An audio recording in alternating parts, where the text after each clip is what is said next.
걔도 질투를 할까요? 맞아요. 질투를 해요. 그러면 제가 한 가지 문제를 좀 드릴게요. 이 질투라는 감정이 선천적일까요? 후천적일까요? 선천적. 정답은 선천적입니다. 사람도 선천적이에요. 사람이나 이 개가 공통점이 질투라는 감정을 선천적으로 타고난다는 거예요. 이 질투심이라는 게 있어야 이 보호자한테 관심을 받을 수가 있고요. 자기가 생존을 하기에 더 유리하게 진화가 된 거예요. 사람들도 마찬가지잖아요. 애기들도 그 질투심이 있으니까 뭔가 자기가 얻고 싶은 걸 쟁취해낼 수가 있죠. 자기가 스스로 하는 게 아니라 이 보호자에 의해서, 그러니까 보호자한테 그렇게 관심을 잡기 위해서는 질투심이 강하면 강할수록 쟁취할 수 있다라고 그렇게 생각을 하는 거예요. 개의 질투 감정을 또 잘못 이해해가지고 좀 의인화를 해서 이렇게 문제가 생기는 이런 좀 대표적인 사례를 제가 좀 말씀을 드릴 건데, 여기 보시면은 이제 보통 이제 외로울 것 같아가지고 우리 너무 외로울 것 같아, 한 마리 더 드려야지 라고 이렇게 생각을 많이들 하시죠. 근데 중요한 거는 이제 반려견한테 물어보지도 않고 주인이 독단적으로 결정을 한다는 거지. 반려견의 의사와 상관없이 보호자가 하고 싶은 대로 한 것뿐이지, 질투라는 감정에 대해서 충분히 이렇게 고려하지 않고 대부분 뭐 이런 결정을 하게 되는데, 운이 좋으면은 사이좋은 좀 다견을 좀 키울 수도 있는데 사실은 대부분의 경우는 되게 힘들어요.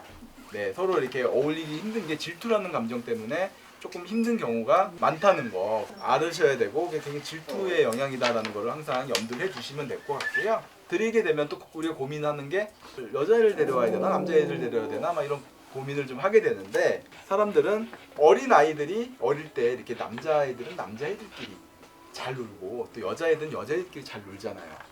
근데 강아지들은 그렇지 않아요. 강아지들은 이 동성끼리 있을 때가 질투심이 훨씬 더 커요.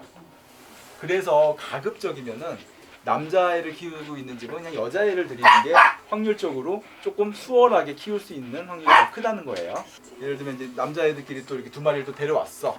그러면 이제 질투 때문에 막 싸울 거 아니에요. 싸워서 이제 누가 더 강하고 누가 더 약하고 이런 것들을 반드시 정해야 돼요. 이 강아지들은 항상 같은 공간에 있으면은, 우리 사람도 마찬가지로 내가 내 위치를 내가 알고 있어야 자기가 마음이 릴렉스해져요. 그게 깨져버리면은 계속 불편한 관계가 되는 거죠. 문제는 근데 항상 보호자가 약한 애를 더 보호하려고 한다는 거예요. 이 강한 애하고 이렇게 뭐 다툼이 있으면은 무조건 약한 애를 안고서 강한 애한테 너 왜 그랬어 하면서 이렇게, 이 개들끼리는 서로 강한 애와 약한 애를 서로를 어느 정도 자기네들끼리 정했는데 이 보호자가 자꾸만 약한 애만 이렇게 안고서 이렇게 안쓰러워하는 거예요. 그러면 어떻게 되겠어? 이 강한 애가 어떻게 생각했어? 열받겠죠. 여태 이거 내가 서열을 딱 해가지고 어느 정도 이렇게 규칙을 다 정해놨는데 이 규칙이 자꾸 깨지는 거야. 그럼 얘도, 이 약한 애도 엄마가 있을 때는 이제 같이 대등해지는 거죠.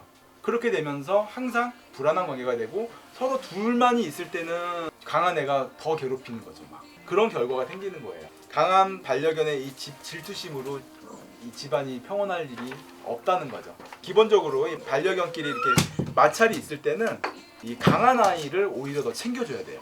약한 애하고 다툼이 있으면은 약한 아이를 밀치고 강한 아이를 들고서 이렇게 오히려 이렇게 토닥토닥 해주면은 그게 더 평정을 찾을 수 있고, 규칙이라고 이야기했잖아요. 강한 아이와 약한 아이의 이런 규칙.